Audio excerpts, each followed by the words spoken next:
Modern life, for all its comforts, conveniences, and glittering distractions, often leaves people with a gnawing hollowness.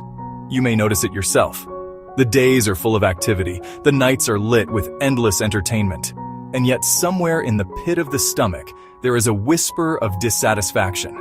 The mind is restless, the heart is unsettled, and no matter how much you achieve, buy, or consume, there is a void that refuses to be filled.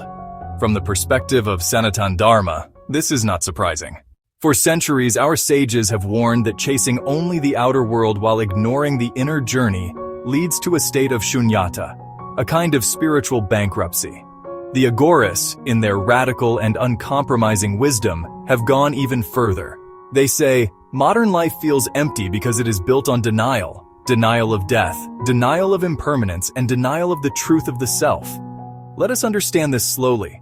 The modern man runs in circles, constantly occupied with deadlines, possessions, and the approval of others.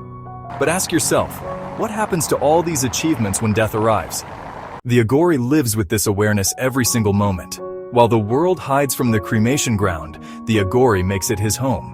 While the world turns away from the burning pyre, the Aghori meditates in its glow. Why?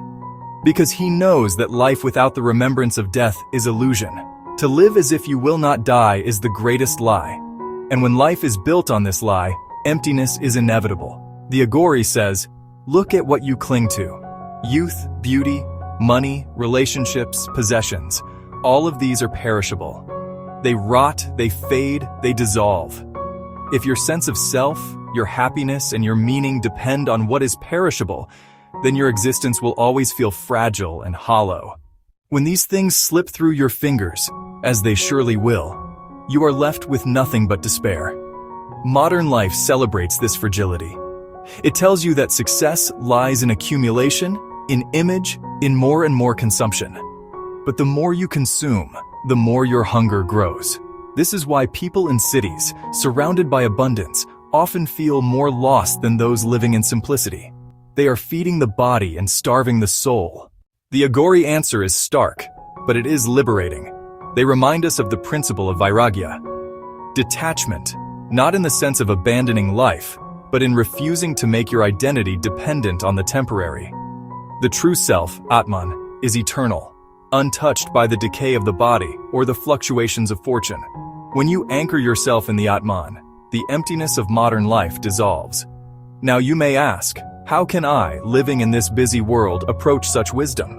The Aghori way is not about rituals performed once in a while, nor is it about rejecting society altogether. It is about piercing through illusion. It is about asking, what in my life is real and what's a passing shadow?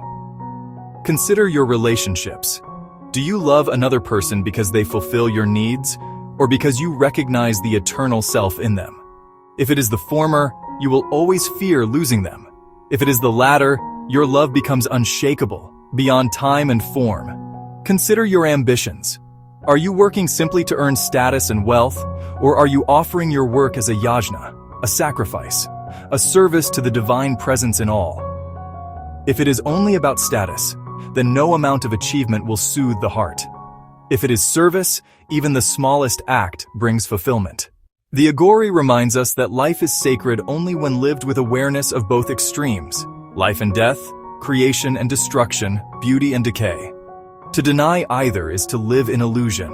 The cremation ground is not just a physical place, it is a state of remembrance. Each moment, something in us is dying, and something is being born. When you accept this rhythm, emptiness becomes fullness. Modern emptiness also arises because people avoid silence.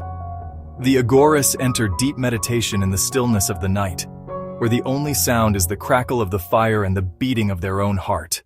In silence, the masks drop, the pretenses dissolve, and the self is confronted directly. But modern man fills every silence with noise, music, screens, chatter, endless scrolling. This is not entertainment, it is escape. Escape from the very questions that would lead you to truth. Who am I? Why am I here? What is eternal in me? The Aghori does not escape. He stares into the void and finds that it is not empty at all. Beneath the surface, silence is the fullness of consciousness. Beneath the decay is the pulse of eternity. This is why detachment, meditation, and awareness of death are not morbid. They are the highest forms of empowerment. When you live without this wisdom, life feels like an endless hunger. You may have relationships yet feel lonely. You may have money yet feel poor. You may have knowledge yet feel ignorant. This is the bankruptcy of the modern age. Not lack of resources, but lack of inner grounding. And no outer progress can replace this grounding.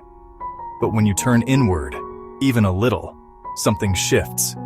When you sit in silence, watching your breath, watching the rise and fall of your thoughts, you taste a freedom that is not dependent on anything outside you. This is the beginning of filling the void. The Aghori tells you, do not fear emptiness, embrace it. In that embrace, you will discover it is not emptiness at all. It is the womb of infinity. There is a story told among practitioners. A young seeker once asked an Aghori, "Why do you live in the cremation ground? Why not in a temple where there is light, music, and beauty?" The Aghori replied, "The whole world is a cremation ground, child.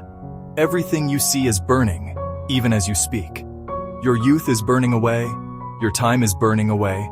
Your possessions are burning away. I sit here so I do not forget. You sit there because you want to pretend it is not happening." This is the essence of Aghori wisdom. Remembrance without fear, detachment without abandonment, acceptance without illusion. And when you live like this, modern life does not feel empty.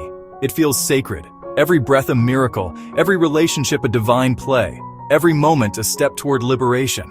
So if you feel that gnawing hollowness, do not numb it with distractions. Sit with it. Ask it what it is trying to show you.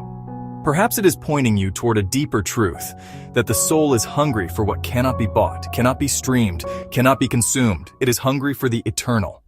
And that eternal is already within you. You do not have to go to a cremation ground to find it. But you must stop running from silence. You must dare to look beyond the glitter of modernity and into the mirror of your own soul. Only then will the bankruptcy turn into abundance and the emptiness into fullness. This is the Aghori answer. Embrace impermanence, detach from illusion, and anchor yourself in the eternal. That is the only wealth that will never decay. If these words resonate with you, I invite you to connect, subscribe to this channel, share your reflections, and join a community where seekers walk this path together.